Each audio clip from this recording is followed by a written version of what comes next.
Hello et bonne année à tous, hein, on a le temps hein, jusqu'en fin janvier. Hein. Je vous souhaite tous mes souhaits, tous mes vœux et le bonheur pour 2015.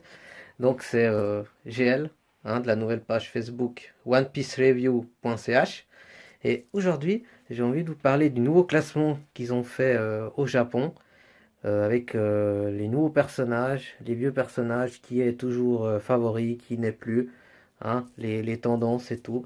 Alors c'est parti, on y va. Donc voici le classement des 100 personnages le plus votés durant le mois de décembre au Japon. Donc ils ont fait un sondage, ici on voit qu'il y a eu 70 000 personnes japonais qui ont voté. Donc c'est vraiment sur leur continent, hein. C'est pas en Europe, c'est pas en Amérique. Donc c'est vraiment chez eux. Donc si on s'occupe du thème 10, hein, bon je vais commencer par le numéro 1. Donc Luffy, incontestablement toujours premier. À chaque fois, là-bas, ils ont fait, pendant ces 15 années, à chaque fois qu'ils ont fait un sondage, il est toujours premier. Donc là, il a eu plus de 9000 votes. Donc, nouveau personnage dans vraiment à la deuxième place. Ça, c'était toujours Senji et Zoro. D'habitude, c'était Zoro, deuxième position. Et là, l'eau les surpasse. Donc, bon, c'est vraiment le personnage actuel, hein, depuis Punk Hazard, il est toujours là. Et puis, on a eu une bonne impression de lui aussi durant la guerre à Marineford. Donc, c'est vraiment le nouveau chouchou. Et moi, je l'adore aussi, hein, d'ailleurs. Je ferai remarquer que je jouais souvent avec lui sur Warrior 2 et sur Red. Donc, les deux derniers jeux de One Piece. Donc, troisième place.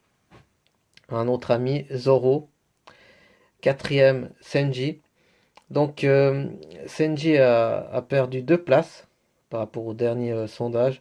On voit qu'il est moins utilisé par Oda. Et puis aussi peut-être dû à sa disparition avec le reste de l'équipage. Ça fait un moment qu'on le voit plus dans les scans. Et puis aussi dans l'animé. Donc, ça peut influencer peut-être les Japonais. Donc, New Entry pour Sabo. Et nous remarquons que dans le top 10, il y a les trois frangins, donc élevés par Garp. Donc Sabo et Ace, cinquième et sixième place. Je suis content pour Sabo. Franchement, par rapport à d'autres mangas, Sabo, c'est un bon retour, hein. Je veux pas parler de Naruto, mais si on parle de la petite partie Obito, non, je veux pas. Non, stop, voilà. Donc Sabo, Ace, c'est bien. Chopper, septième. Donc Chopper, si vous voyez, c'est vraiment peut-être celui qui se bat le moins, mais je pense que c'est vraiment parce que c'est vraiment la mascotte de One Piece. Et tout le monde l'adore, tout le monde le chouchoute. Donc, ben, bien pour lui. Bon, je l'aime bien aussi, il est marrant. Donc, voilà. Huitième, Nami. Neuvième, notre nouveau ami de Dressrosa à la barrière, le gladiateur.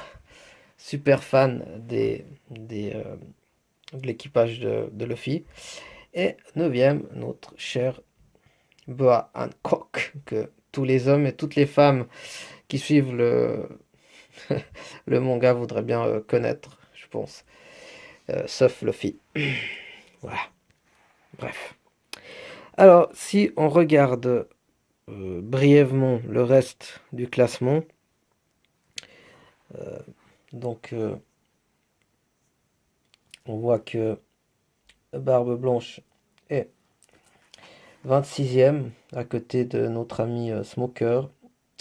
Ah, Smoker est 24e, égalité avec Vivi. Ça, faut le faire quand même. Donc, œil de faucon, œil Koji, hein. Ils sont tous là. Ban Clay. Brooke, 19e seulement. Ok. Kid, 16e. Ah, une chose très importante. On est dans l'arc Dressrosa. Et le gros méchant, c'est-à-dire Mingo, est seulement 17e. Ça, je trouve, il faut quand même le ressortir. Les fans ne l'ont pas tellement mis tout en haut. Bon, je ne sais pas. J'espère qu'ils vont vraiment le choper et vraiment le mettre KO. Mais il peut pas s'enfuir. Si lui s'enfuit, ce serait vraiment un drame. Avec tout l'aide qu'il a du gouvernement secret, donc je sais pas. Frankie 16e, bon, il perd des places. Je trouve que Frankie, depuis qu'il est revenu avec l'équipage, je le kiffe beaucoup, beaucoup moins. Je sais pas.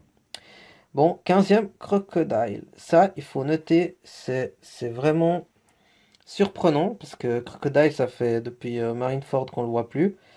Et il est toujours dans le cœur des Japonais. Donc c'est vraiment, à mon avis, un des gros gros méchants qu'on pourra plus remplacer. Donc 14, Shanks le roux.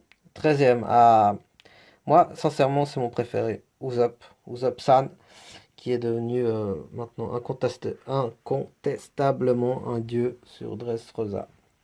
Marco en 12e et Robin 11e. Ok. Le roi Riku est seulement 31e. Ouais, donc les personnages de Dressrosa sont très très loin quand même. Un autre ami Riley 32e, Jinbei 35e, un Buggy 34e. Bon, César, égalité avec euh, notre cher ami Kobe. Et 36e, le nouveau amiral Fujitora. Ah, Sugar 39e, c'est pas trop mal. Lucci 41e, ouais, c'est bien. Joli, joli classement. NR qui est égalité avec Ou Rouge. Pas mal, NR, toujours dans le top des 50. C'est bien pour un méchant. Bon, voilà, bon, on va pas faire le bas. Bon, Z 71e, donc Hannibal 69e. Barbe. Ah ouais, ce qui me choque vraiment, vraiment, c'est que euh, le gros, gros méchant Barbe Noire est vraiment tout en bas, hein. 61e place, égalité avec Calvanich. Mais ça me choque quand même. Bon, ça me choque, oui et non, parce que vu que Ace est 6e, ça explique pourquoi peut-être Barbe Noire est aussi bas. C'est l'effet contraire, je sais pas. Je sais vraiment pas. Bon. Donc voilà, pour une petite analyse, bon, Sugar, qui est, euh, qui est vraiment 76e, c'est pas terrible. Pas Sugar, Gladius, pardon, c'est Gladius. Euh, voilà, donc Arung, tout en bas aussi, hein. Kura aussi, bon, rien d'exceptionnel, mais je voulais juste vous en parler un petit moment. Donc j'espère que ça vous a plu et j'attends vos remarques, vos commentaires. Hein, moi je suis pas, je me considère pas comme un expert. Peut-être que vous êtes meilleur que moi, mais je suis là pour le partage, pour échanger des idées. Donc merci à vous. Allez, bye bye.